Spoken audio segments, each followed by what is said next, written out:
సర్వభూతానాం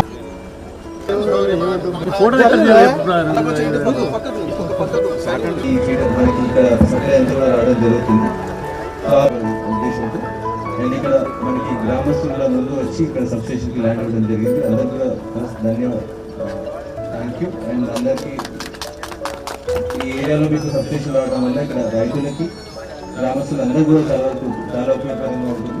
అండ్ మీకు alternate supply అనేది ఉంటుంది, రిలయబిలిటీ అనేది ఉంటుంది. మీకు ఎప్పుడైనా ఎక్కడైనా ఒకవేళ మనకి పెద్ద గాలి దొంగలు ఏమైనా వచ్చి చెట్లు అట్లా లైన్ మీద పడితే అంతరాయం ఈ సబ్స్టేషన్ ఏమైనా ఫీడర్ మీద అంతరాయం వస్తుందో మనం ఇంకో సబ్స్టేషన్ నుంచి కూడా మనం సప్లై తీసుకోవాలనుకుంటున్నాం. అప్లికేషన్ ఎక్కడ ఉంది మీకు రైతు చాలా ఏరియాస్ లో కరెంటు ఎప్పుడైనా ఇబ్బంది అయినప్పుడు ఇట్లాంటి అడిషనల్ ఇన్ఫ్రాస్ట్రక్చర్ మనం క్రియేట్ చేసుకుంటే మనకి సో ఆల్రెడీ మనకి ఇక్కడ కొత్తకొండ ముల్కనూరులో 2 33 kV సబ్స్టేషన్స్ ఉండగా ఇది అడిషనల్ గా మనకి NPDCL నుంచి మంత్రివర్యులు ఇస్తున్నారు. సో దీనివల్ల ఊర్లో ఇంకా మంచిగా మనకి సప్లై ఉంటుంది అనేది కూడా ఆశిస్తున్నాము. సో ఈ ప్రోగ్రామ్ కి విచ్చేసిన ప్రతి ఒక్కరికి ధన్యవాదాలు. అండ్ ఇంకొకసారి మళ్ళీ మీ ఊరికి వచ్చేది ఉంది, ఎందుకంటే ఇక్కడ స్కూల్ కూడా చాలా బాగా నడుస్తుంది అనేది విన్నాను. సో నేను ఇంకొకసారి ఈ స్కూల్ కి ఎక్స్క్లూజివ్ గా విజిట్ కోసం వస్తాను. సో ఈ ప్రోగ్రామ్ కి విచ్చేసిన ప్రతి ఒక్కరికి ధన్యవాదాలు. మెరుగైన విద్యుత్ సేవలు రైతులకు అందాలనే ఆలోచనతోటి ప్రభుత్వం ఈ యొక్క కార్యక్రమాలు తీసుకోవద్దు, అంతరాయం కలగద్దనే ఆలోచనతో ఈ అదనపు సౌకర్యాన్ని ఇప్పటికే మరి కొత్తకొండలో ముల్కనూరులో ఉన్నప్పటికీ కూడా దీని ద్వారా మిగతా గ్రామాల్లో గొల్లూరుపల్లి కానీ పక్కన నరసింగపూర్ కానీ ప్రాంతాల్లో మరి ఎక్కడ కూడా రైతులకు ఇబ్బంది కలగద్దనే ఆలోచనతో చేయడం జరిగింది. కొంత విద్యుత్తుకు సంబంధించి నేను NPDCL MD గారిని కోరుతా ఉన్నా. నిన్న కూడా కొంత రాజకీయపరమైనటువంటి విద్యుత్తు మనం అసలు సరఫరా చేస్తలేమైనటువంటి మాట చెప్తా ఉన్నారు. సాంకేతికంగా నాకు తెలిసి ఒక శాసనసభ నియోజకవర్గమే కాకుండా రాష్ట్ర వ్యాప్తంగా లేదా విద్యుత్ శాఖకు సంబంధించిన సమీక్షల్లో కానీ ఎక్కడైనా కూర్చొని విద్యుత్తుకు సంబంధించిన సరఫరా విషయంలో అనేక సందర్భాలు జాగ్రత్తలు తీసుకున్నాం. ఒక సూపరింటెండెంట్ ఇంజనీర్ నాకు తెలిసి మంచిర్యాల ప్రాంతంలో విద్యుత్ సరఫరా పట్ల కొంత రెగ్యులేషన్ జరగలేదు చక్కగా అనే దాని గురించి సస్పెండ్ చేసినాం. ఎక్కడైనా అన్ఇంటరప్ట్ అంటే ముందుగా నోటీస్ ఇచ్చి అక్కడ ఏదైనా అభివృద్ధి కార్యక్రమం జరిగితే తప్ప కరెంటు నా వ్యవసాయానికి కానీ ఇంటికి ఎక్కడ పోకుండా అప్రకటిత కరెంటు పోకుండా ఉండే విధంగా చర్యలు తీసుకున్నాం. ధైర్యంగా పళ్ళ గుర్తి ఆర్గ్యుమెంట్ చేసే విధంగా రాజకీయ నాయకుడిగా నేను అబద్ధం చెప్తే ఐఏఎస్ అధికారిగా వారికి అబద్ధం చెప్పే అవసరం లేదు.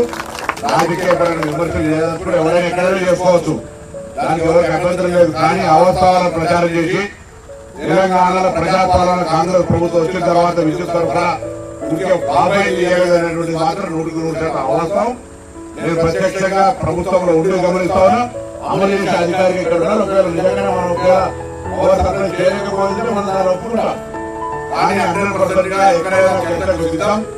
మేము పవర్ సంబంధించిన రైతులకు కానీ గృహాలకు సంబంధించి ఎక్కడ కూడా పవర్ కట్టి లేకుండా మనం ఇవ్వగలుగుతాం. ఇక్కడ పవర్ అవుతుందా? ఎప్పుడైనా ముందుగా చెప్పి ఒకవేళ గవర్నమెంట్ సంబంధించిన ట్రాన్స్ఫార్మర్ కట్టి కనెక్షన్ సందర్భంలో కట్టలు తీస్తారు, 5 రోడ్డు నిర్మాణం చేస్తారు, అక్కడే తీస్తారు.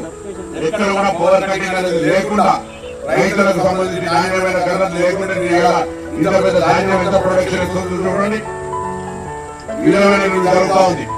ధాన్యం సంబంధించి కొనుగోలు ప్రక్రియల గతంలో తాలు పేరుగా అనేకమైనటువంటి ఇబ్బందులే. ఇలా ధాన్యం కొనుగోలు మొత్తం స్వయంగా జిల్లా కలెక్టర్లు రాష్ట్ర స్థాయి అధికారులు ఎప్పటికప్పుడు పర్యవేక్షించి ఒకవేళ పాడి డేయర్స్ కావాలనుకుంటే కూడా రైతు వాళ్ళందరూ కూడా సరఫరా చేస్తూ ఎక్కడికక్కడికి మనం పరిష్కారం చేస్తాం. నేను చెప్పేది ఏంటంటే ఈ ప్రభుత్వము విద్యుత్తుకు సంబంధించి అత్యంత ప్రాధాన్యత ఇస్తా ఉంది. రైతాంగానికి ఎక్కడ కూడా విద్యుత్ రాకుండా నా పంట నష్టం జరిగిందని ఏ ఒక్కరు చూపెట్టినా బరాబరగా మీ బాధ్యత వహించడానికి సిద్ధంగా ఉన్నాం అనేటువంటి మాటలు ధైర్యంగా చెప్పగలిగినటువంటి పరిస్థితుల్లో ఆ సరఫరాను పర్యవేక్షిస్తున్నాం అనేటువంటి మాట మీ అందరూ ప్రత్యక్షంగా మీరు వినియోగదారులు. మీరు విద్యుత్ పరంగా గత 14 ఏళ్ళుగా అనేక ఇబ్బందులున్నా రకరకాల నిర్ణయాల వల్ల దాని మీద ప్రభావితం పడ్డా ఎక్కడ కూడా సరఫరా సమస్య లేకుండా ఇస్తున్నామనేటువంటి వాడే సందర్భంగా మీరు అందులో భాగంగానే ఇటువంటి ఇంటరాక్షన్ అవసరాలు ఉండాలని విద్యుత్ శాఖ కొంత సాంకేతికమైనటువంటి ఇప్పుడు చెప్తారు. మన దగ్గర ఒక గోమార్పులు కావాలని ఇమ్మీడియట్గా ఆర్టీఓ గారిని విజ్ఞప్తి చేసినాం, కలెక్టర్ గారికి చెప్పడం జరిగింది. అక్కడ వెంటనే సలహాలు ఇచ్చి ఈ విధంగా ఒక ఆలోచన పూర్వకంగా విద్యుత్ పరంగా ఎక్కడ ఇబ్బందులు ఉన్నాయనేటువంటి దాని మీద పనులు చేస్తామని మనం మరియు మరొకసారి ఈ రోజు మరి ఈ స్థలం ఇచ్చిన వాళ్ళందరూ కూడా కొత్త జిల్లా కలెక్టర్ గారు ఎంపీడీసీ ఎంపీ గారు మేము సన్మానం చేసినట్లయితే భవిష్యత్తులో ఎప్పుడైనా ఇటువంటి సంస్థలకు భూమి ఇచ్చేటువంటి వాళ్ళందరూ కూడా ముందుకు రావడానికి అవకాశం ఉంటుంది. భూమి ఇచ్చిన వాళ్ళందరికీ ప్రత్యేకించి ధన్యవాదాలు. మన ముగ్గురు ఉన్నట్టు వేరే వాళ్ళ ఫోటో గౌరవం నేను ముందు ఎవరు గోపాల్ రెడ్డి